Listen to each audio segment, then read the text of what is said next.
irmãos, a paz de Deus, paz e graça e shalom. Eu gostaria de, nesse momento, irmãos, primeiramente, agradecer a Deus por todos os inscritos nesse canal e passar algumas informações e até mesmo alguma correção que nós temos que passar, porque a gente fala muito do Concílio de Nicéia, mas eu primeiro quero falar sobre os critérios que foram usados para o cânon da Bíblia. Ok, irmão? Cânon, alguém pode perguntar o que é cânon? Bom, irmãos, eu vou dar uma pequena explicação aqui. O que é cânon? Cânon vem de uma palavra grega, que era como se fosse um metro, vamos dizer assim. Era um pedaço de... Eu não vou dizer que era de cano, mas era parecido assim, e aquilo se usava para medir. Então, quando falava cânon, quer dizer que estivesse na medida, dentro daquela medida que deveria ser, ou seja, dentro do padrão, daquilo que era realmente real, certo, irmãos? E houve critérios, então não houve mudanças ou modificações, mas critérios, ok? Porque existiam muitos pergaminhos. A formação do cânon envolveu vários critérios ao longo dos primeiros séculos do cristianismo, particularmente para o Novo Testamento. Claro que no hebraico já existia, né? Até houve a tradução Septuaginta, que foi feita pelos escribas que o imperador da Grécia queria conhecer.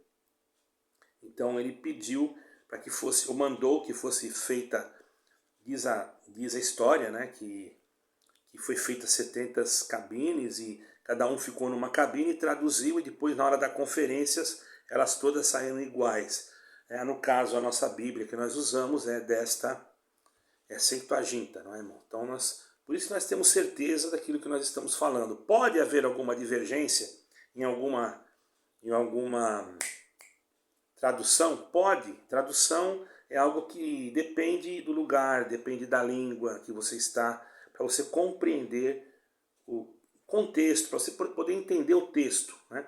E não tirar o texto do contexto. Porque tirar o texto do contexto, aí vai virar pretexto para heresia. O que aconteceu na igreja ao longo dos séculos, né, irmão? Tem acontecido até hoje, não é? Porém, primeiro critério, irmãos, que tinha que ter a apostolicidade do texto. Tinha que ter a apostolicidade. O que é a apostolicidade, irmãos? Eles teriam que precisar, eles queriam ver o livro, precisamente aquele livro tinha que ser escrito por o apóstolo, pelo próprio apóstolo ou por alguém próximo a ele, senão ele não era colocado no cânon. Mesmo que ele fosse um livro que falasse bem, etc., mas ele não tinha autenticidade, então não se colocava no cânon. Então você observa, irmão, que isso não era errado. Eles não mexeram, não alteraram o livro. Eles apenas fizeram um estudo para ver qual que era o livro que... Por exemplo, eu pego uma epístola, mas não está escrito que é do apóstolo Paulo, então não vou poder colocar que é do apóstolo Paulo. Nós temos exemplo na nossa Bíblia. O livro de aos Hebreus foi colocado, porém ninguém sabe quem escreveu. Muitos pregadores dizem que foi Paulo, mas não está escrito que foi Paulo. Eu, olhando assim, num grosso modo, também penso que foi Paulo, pela forma de letra, pela forma de expressão. Todavia não está escrito. Tá bom, irmãos? Essa apostolicidade, irmãos, ela tinha que ser, né? Lucas, Marcos, enfim, tinha que ser próximo, tinha que ser algo assim que alguém que escreveu, que você viu a literatura, que você viu o texto, que você comparou o texto, comparou as palavras. Eram eruditos, pessoas que estudavam, e pessoas que tinham conhecimento para isso. Foi permissão de Deus para que hoje nós tivéssemos esse livro que se chama Bíblia, que nós temos fé que ela é a palavra de Deus. Alguém diz que não, mas eu creio que sim, porque eu não trabalho com a razão. A ciência e a técnica humana trabalha com a razão. A fé, ela não trabalha com a razão, ela trabalha com a alma. Ela foge da razão humana. Para você pega 1 mais 1, você fala que é 2. Eu posso dizer para você que 1 mais 1 nem sempre é 2. Como assim, irmão? Você pega uma gota d'água aqui, outra gota d'água aqui, soma elas e junta elas. Como é que fica? Fica 2? Não fica uma gota só que ela fica maior. Você está entendendo? Então a razão, irmão, é uma coisa. Agora, a espiritualidade daquilo que está escrito é que nós temos que sentir. E dentro desse cânon, a gente vê que realmente houve uma operação divina. Porque tudo que está escrito confere uma coisa com a outra. Você está entendendo, irmão? Por isso que chama fé. É o firme fundamento das coisas que se esperam e a prova das coisas que se não veem. Houve mudanças? Houve. Mas houve mudanças nas tradições, nas festas e também na lei. Porque isso era bíblico, porque o próprio Daniel disse que ia haver mudança na lei, o profeta Daniel, certo, irmãos? Então, irmão, havendo apostolicidade, já era aprovado. Se não tivesse... Esse livro quem escreveu? Nós não sabemos, é um autor desconhecido. Por exemplo, o livro de Enoque. Quantos Enoques existiam? Você sabia? Existia mais do que um Enoque. Não existia um Enoque só. Então, não é que o livro não está guiado, irmãos. Não é que o livro não está certo. Muito pelo contrário. Eu tenho o livro de Enoque. Só que eu não posso aprovar 100% que aquele Enoque é o Enoque que o Senhor falou que foi arrebatado. Você está entendendo, irmão? Porque eu não tenho critérios para provar isso. A não ser que for uma coisa de Deus mesmo, que Deus falar comigo de uma forma muito especial, mas isso daí eu não sou digno mais nem de sonhar com o anjo de Deus, quanto mais que Deus falar comigo, se bem que Deus já me deu algumas coisas que eu não posso falar, que muitos reformados nem vão acreditar, mas tudo bem, isso aí fica para lá, eu creio na palavra e só ela para a salvação, mais nada. Então, eu estou falando aqui dos critérios para o cânon, certo, irmão? Por isso a palavra cânon quer dizer uma medida, um conceito de definir aquilo que é para colocar dentro da medida certa do texto, do livro, para não se colocar nada fora daquilo que está escrito, certo, irmão? Daquilo que é a realidade, né? Que foi escrito por um apóstolo, porque foi escrito em tal língua, porque estava o nome do apóstolo, entendeu? Esses critérios eram vistos, tá ok? Depois o uso litúrgico. Ele deveria ter sido usado nas comunidades cristãs, nas primeiras igrejas que Paulo pregou, enfim, Coríntios, tudo, tá entendendo? Então, isso era um critério. Tá errado? Não tá. Foi contextuando, foi colocando uma coisa com a outra, tá, irmão? Agora, sobre a ordem de colocação, isso aí é outra coisa. Porque a ordem dos fatores não vai alterar a soma. É a mesma coisa. Poderia ser Lucas. Lucas não falou, fiz o primeiro tratado, ó Teófilo. Se ele fez o primeiro tratado, seria o evangelho primeiro, poderia ser Lucas ou poderia ser Marcos. Mas isso não influencia. O que influencia não é a posição, é a qualificação, é o que está escrito. Ok? Tá dando para entender, irmãos? Eu estou sendo bem básico, irmãos, em algumas coisas. Eu tenho aqui alguma coisa, mas eu estou resumindo bastante para não ficar longo o vídeo, para você ter conhecimento de causa, tá, irmão? Então, o uso litúrgico foi usado na igreja de Coríntios? Foi usado na igreja lá de Tessalônica? Foi. Então, esse aqui vai, entendeu? Esse pergaminho vai, porque foi usado lá, entendeu, irmão? Bom, agora, ortodoxia. O que é a ortodoxia? É o conteúdo do livro, que precisava estar em conformidade com a fé e a doutrina que era ensinada na igreja.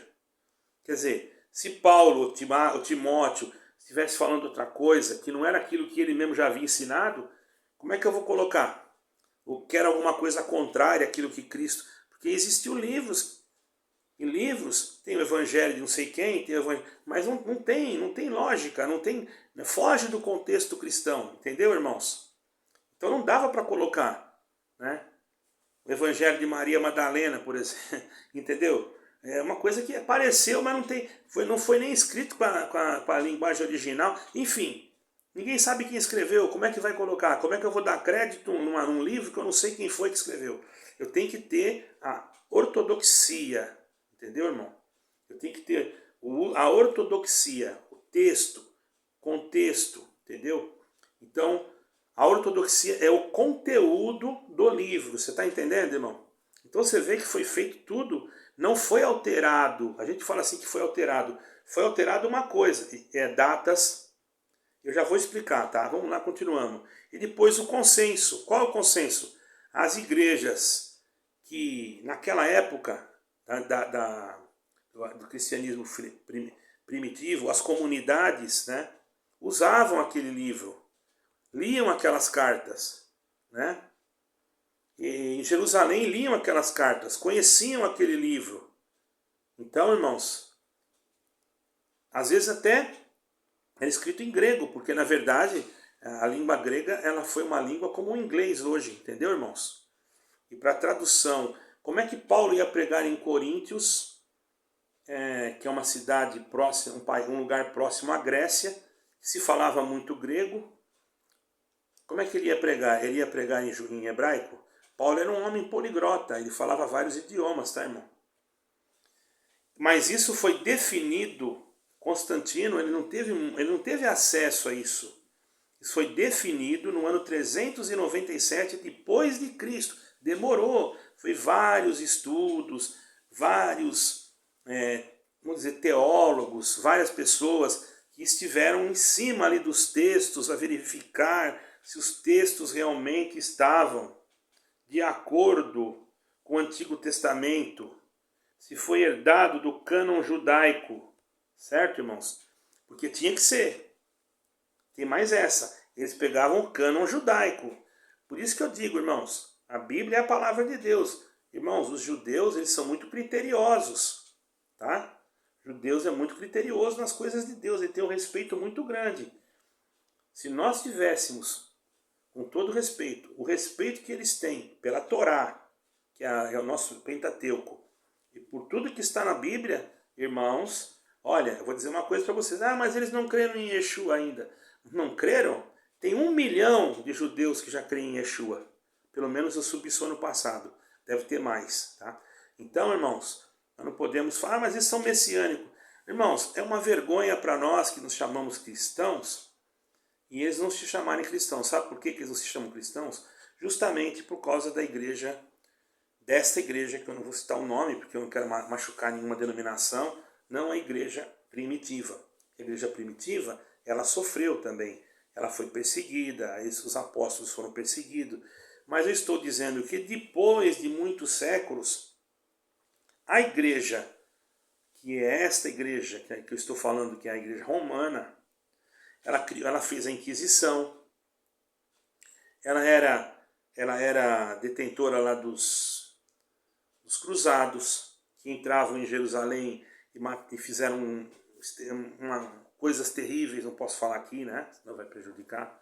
E levavam uma cruz. Então um judeu, se ele se converte, fala cristão, se ele vê ele já vai ficar pensando, meu Deus do céu, mas se bem, irmãos, que nós temos que entender uma coisa.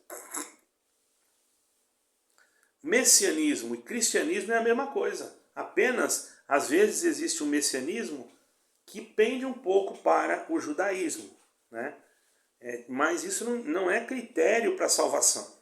Critério para a salvação é que nós cremos no mesmo Yeshua. O mesmo judeu que morreu e ressuscitou e que salvou a toda a humanidade que crê nele. Que vai salvar, ou vamos dizer assim, já está sim salvo aquele que creu nele e ele vai vir buscar a sua igreja, que não é prédio, é uma reunião de pessoas, como eu já disse num vídeo, ok, irmãos? Então, esses livros são os livros que foram adicionados, né, do cânon judaico, com a adição dos livros deuterocanônicos, certo? O que é deuterocanônico? Aqueles que foram aceitos pela Septuaginta, que é a tradução grega da Bíblia hebraica. Tá, irmãos? Então não é mexido nada. A única coisa que foi mexida, irmãos, foi as festas pagãs e o dia de domingo. Aí foi Constantino, mas também não foi no concílio de Nicéia. O nosso erro, às vezes, é falar isso. Mas foi Constantino, sim, que deu ordem. Isso temos que ser sincero. As festas pagãs, Constantino frequentemente, irmãos, ele tinha tendências, né? Ele era frequentemente associado à introdução de certos elementos pagãos ao cristianismo. Foi ele foi paganizando o cristianismo, irmão. Em vez de buscar uma unificação, ou melhor, uma vez que buscava unificar o império, em vez de ele buscar unificar com Cristo, ele foi unificar com o império, você está entendendo? Por quê? Como assim, irmão? Porque o império tinha muito pagãos, e tinha muito paganismo, então ele começou a pegar festas pagãs e transformar elas em festas cristãs.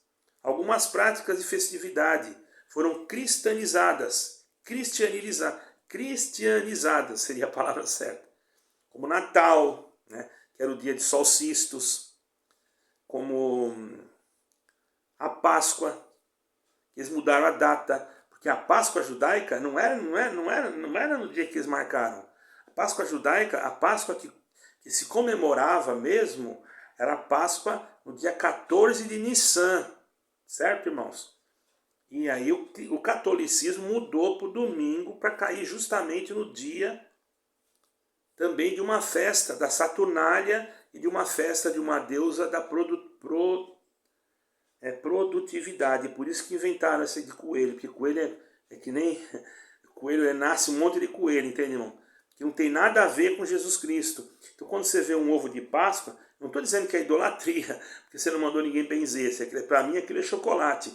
Mas eu quero dizer o seguinte, eu não vou também ser fanático, mas isso daí provém sim do paganismo. Porque essa festa, essa introdução desse negócio de coelhinho, essas coisas, vem dessa festa da deusa da fertilidade. Porque os coelhos eles são férteis, não é? Então, e a data também foi mudada. De 14 de Nissan, que é o dia correto, eles passaram para domingo, para o dia de domingo. E 14 de Nissan nem sempre cai naquele dia. Às vezes caem, já aconteceu dias que caem, né? E outros dias não, mesmo porque o nosso calendário, mesmo que foi reformado, mexido em alguma coisa, houve um atraso. Também no calendário judaico, se nós formos observar e fazer um estudo, que eu não vou entrar nesse assunto agora, nós vamos observar que também houve uma modificação. Hoje no calendário judaico é o quê? Me perdoem algum judeu que estiver escutando aí, que eu não pedi de cor, mas eu acho que é 5.784, a não ser que seja 5, porque eu sei que comemora em agosto. Agora eu não me lembro, tá? Se tiver algum judeu, pode escrever aí a data correta para mim, por favor, para mim poder lembrar, porque eu não vou pesquisar isso agora, que eu vou ter que sair, tá bom, irmão? Isso aí vocês pesquisem, é bom, tá, irmãos? Eu estou falando aqui, eu tenho algumas coisas aqui. Então, irmão, agora, a observância do sábado para o domingo, como dia de culto cristão. Isso ocorreu gradualmente. Porque muitos cristãos se reuniam fora, em outros países, no domingo. Porque era feriado no domingo, então eles aproveitavam. Mas em Jerusalém, na região hebraica, não, era no sábado. A igreja primitiva sempre, Paulo sempre ia na sinagoga no sábado para pregar o evangelho. Então, não existe essa de dizer que domingo é o dia do Senhor. Muitos pregam isso, eu já não concordo. Por quê? Esse dia de domingo ele foi associado à ressurreição de Cristo. Certo, irmãos? Ele foi associado. Que Cristo ressuscitou no domingo, dizem, né? Dizem alguns historiadores que não foi bem assim. Mas tudo bem, vamos deixar assim. Eu não vou entrar aqui em detalhes, senão esse vídeo vai ficar 1 hora. Se alguém quiser saber mais, coloca aí que eu faço outro vídeo, tá bom, irmão? Eu estudo sobre isso. Se bem que a gente também tem que pesquisar para a gente não errar, não é? Agora, tudo bem, o Senhor Jesus ressuscitou no domingo, vai. Deixamos assim. Só que é assim... Ele não disse que era o dia do Senhor porque ressuscitou no domingo. Ele apenas ressuscitou no domingo. O dia do Senhor é todo dia. Mas o Shabat é um mandamento. E agora? Só que ele foi lá, Constantino foi lá, no ano de 321 depois de Cristo, certo, irmão? Ele decretou que tinha que ser domingo o dia de descanso do Império Romano, promovendo uma união entre práticas cristãs a costumes pagãos de descanso e adoração ao Deus Sol. Tá vendo como é? Você tem mais tendência para o Deus Sol do que para o cristianismo, ok? Por isso que quando eu falo assim, ó, que nós temos que observar a lei, alguém fala, porque Deus trabalhou todo dia. Claro, eu não estou dizendo para você guardar o Shabat. Eu gosto de orar na sexta-feira à tarde e eu gosto de apresentar diferencialmente, porque para mim todos os dias são de Deus. Vou falar o que eu faço, você não é obrigado a fazer. Eu apresento, quando sexta-feira eu não sou adventista, eu dobro o meu joelho à tardezinha, 6 horas, e falo, Senhor, eu te agradeço por mais esse dia. Porque esse dia, eu estou me lembrando do dia em que tu criaste o céu e a terra. Tem alguma coisa de mal nisso? Eu faço assim. Agora, se eu estivesse em Jerusalém, era fácil. Porque Jerusalém não abre nada, não ia trabalhar mesmo. Agora, se eu estou aqui no Ocidente, o que eu faço? Vou pedir a conta, ficar desempregado, passar fome? O Senhor Jesus é Senhor do sábado. Aí tem um escape. Você está entendendo, irmão? Porque se tornaria um sacrifício. Já pensou? Ninguém conseguiria guardar o Shabat direito. Porque não vem dizer para mim que você consegue, porque você ia ter que deixar a luz acesa, você ia ter que fazer a comida já para o outro dia. Olha o trabalho que dá, entendeu, irmão? Mas a gente tem que entender uma coisa, irmão, não vamos ser tão radical assim, mas vamos lembrar do Shabat. Eu acho que isso, irmão, não tem nada demais. Tem gente que já acha que isso aí é judaizar o evangelho. Eu não vejo isso. Ao contrário, eu vejo que se você falar que domingo é dia do Senhor, eu já fico preocupado de que é o dia que o Senhor ressuscitou, mas dia do Senhor é todo dia, porque o domingo era comemorado o dia dos solstícios. E quem colocou essa data que era dia do Senhor foi Constantino. Isso aí está errado. Então Constantino colocou um monte de coisa dele, mas não foi na Bíblia que ele colocou, foi na doutrina, na religião, no sistema. E o que está acontecendo hoje? A igreja que eu conhecia, por exemplo, não vou citar nome, quando eu cheguei, meu Deus, era totalmente diferente do que é hoje. Hoje eu estou vendo uma igreja diferente, eu não vejo a mesma igreja, eu não vejo a mesma igreja, eu vejo uma igreja que é uma federação, eu vejo uma igreja que não tem misericórdia, eu vejo um povo que não... Eu vejo um povo que fala uma coisa e faz outra, eu vejo um monte de mentiroso, eu não estou julgando ninguém, eu estou falando que eu vejo, eu não estou falando que vai perder a alma, que não vai, isso é Deus que sabe. Se você se humilhar, eu tenho que me humilhar também, eu não sou Deus para te julgar, mas isso está acontecendo de novo. Agora eu pergunto, a história se repete, meu amado, a história se repete. Então se você for olhar o sistema, meu Deus do céu, você vê que é sistema.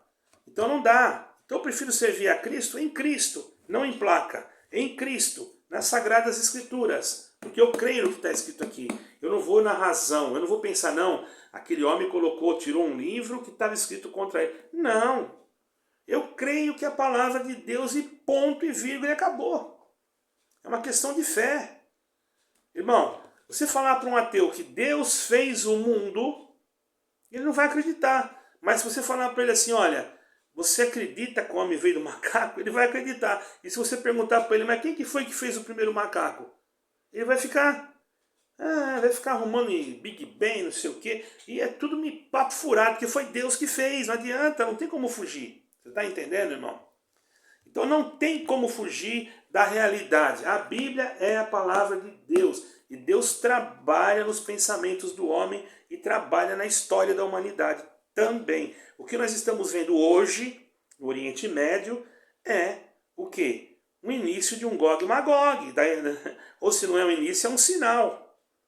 Porque depois disso vai vir o quê? O anticristo. E por que eu tenho alertado os irmãos sobre essas federações, essas coisas todas? Porque o anticristo, ele vem também para mudar as coisas. E ele já começa a mudar. Quando você não percebe, ele já está mudando debaixo do seu nariz e você não está vendo. É que nem aconteceu aqui em Portugal. Esses dias deu um terremoto 5.4, irmãos. 5.4 ou 5.3. Ninguém sentiu nada. Eu senti, eu estava acordado ali na sala. 5 horas da manhã eu fiquei sentado ali. A casa aqui tremeu tudo. Eu pensei que ia cair tudo, irmão. Mas teve gente que eu vi na reportagem que não sentiu nada, não viu nada. É o que está acontecendo hoje, as coisas estão acontecendo, você perguntar, o mundo está acabando, né? Eu falei, não estou vendo nada. Tem bomba caindo para cá, tem não sei o que acontecendo para lá, tem acontecendo não sei o que para cá, entendeu, irmão? E ele não está vendo nada, porque está fechado, porque não busca, porque não estuda, porque não vai ao encontro, não busca conhecimento. Busca conhecimento, é importante. A nossa fé em Cristo não impede-nos de buscar conhecimento. É lógico que o conhecimento tem que ser filtrado. Não é tudo que eu escuto, tudo que eu leio que eu vou pegar. Até na teologia, eu estudei eu sou uma pessoa que estudei teologia, porém tem uma coisa, nem tudo que está ali na teologia eu vou usar, porque eu não tenho assim uma, como é que fala? Eu não tenho tendência para aquilo ali. Eu acredito no dom de Deus. Eu não posso dizer assim, não, eu sou um reformado que não pode falar em língua, que não pode dar glória, que não pode não sei o quê. Não, eu acredito que é só a escritura, sim, mas eu acredito que existe profecia dentro da palavra, e também existe profecia de uma outra forma, se Deus quiser, porque está escrito. Os vossos velhos profetizarão, os vossos varões. Então tem que arrancar essa página aí de Joel. Você está entendendo? Então, irmão, tem coisas que a gente tem que pesquisar. É claro que não vamos pegar aí, como eu vi, bagunças e um monte de linguagem que não era Deus coisa nenhuma, entendeu? Mas eu também não vou descaracterizar, porque Paulo falou, não impeçais ninguém falar em língua, mas façais tudo com decência e com ordem, tudo com decência e com ordem, e é bom que haja intérprete. Se não houver intérprete, não vai ter muita edificação. Mas também há momentos que não é bom ter intérprete, porque às vezes Deus quer falar com a gente alguma coisa secreta e usa da nossa própria boca. Você sabia disso? Então não dá, irmão, as coisas de Deus são espirituais, não dá para você falar, não, aqui o homem pôs a mão. No que é de Deus, irmãos, Deus não deixa colocar a mão. O homem não põe a mão. Quando o Espírito Santo não está no negócio, aí o homem põe a mão. Por isso que eu digo, igreja que se torna federação, já falei isso um monte de vezes, o homem já põe a mão, colocou a mão, estragou. Estragou, o Senhor vai saindo. Só tem um porém. Se o homem se arrepender e voltar tudo atrás, que é muito complicado, porque ele vai ter que ir contra aquilo que ele falou que era Deus. Imagina um pregador, ele fala, eu me corrigi aqui, não me corrigi? Não falei que aquilo ali não foi tudo no concílio de Nicéia, mas foi ordem de Constantino? Porque o Constantino não sabia nem ler, irmão. Certo? Constantino sabia ler, mas ele escutava, era um cara inteligente, estratégico, então ele decretava e ponto, acabou. Né? Se for contar o lado da outra moeda, tem coisas que não vai dar tempo, vai ficar muito longo esse vídeo. Mas se vocês quiserem que eu conte mais alguma coisa a respeito, eu sou muito simples, eu não tenho esses dons aí, inclusive que tem professores, tem teólogos, meu Deus do céu, quem sou eu perto deles? Estou só dando uma pincelada aqui com uma criança de primeiro ano, né? Mas eu acho que já basta para você entender que a Bíblia é a palavra de Deus. Constantino mexeu sim na lei, e que a igreja que nós temos que seguir é a igreja que está dentro da Bíblia. E essa igreja que está dentro da Bíblia, ela não é feita de pedra, nem de pau, nem de madeira. Ela é uma igreja espiritual que é ligada, membros, juntas e o corpo espalhado por toda a terra. Ela pode estar dentro da Assembleia um pouquinho, pode estar dentro da congregação, pode estar um pouquinho, pode estar na outra um pouquinho e pode estar em cultos familiares. Entendeu?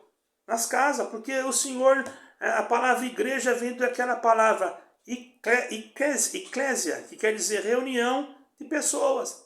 Acho que eu já expliquei isso no outro vídeo. Tá bom, irmão?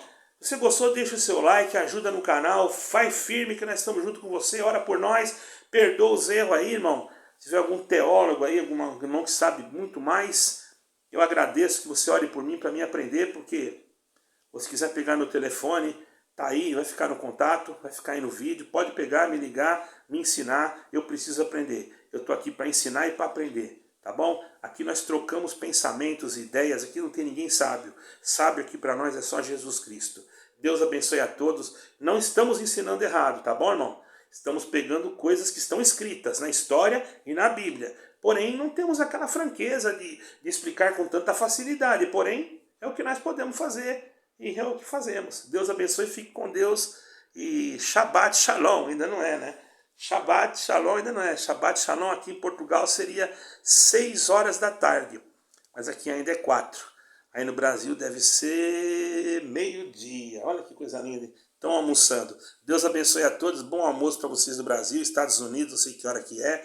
Japão. Deus abençoe a Ucrânia, que tem um amigo meu lá da Ucrânia que também é inscrito no canal. Deus abençoe a Argentina. Deus abençoe todos os irmãos aí do Brasil. E ora por mim, tá bom, irmão? E amanhã, com a ajuda de Deus, às 8 horas de Portugal, 4 horas do Brasil, Nós vamos ter a nossa reunião que nós cantamos, oramos, damos glória, e Deus manda a palavra, e Deus traz a palavra para nós, na nossa mente, para nós meditar, para nós arrazoar, né? Que é a coisa mais bonita do mundo. Defeitos todos têm, mas temos um que pode apagar não só os nossos defeitos, mas pode perdoar os nossos pecados. Deus abençoe a todos, fiquem com Deus.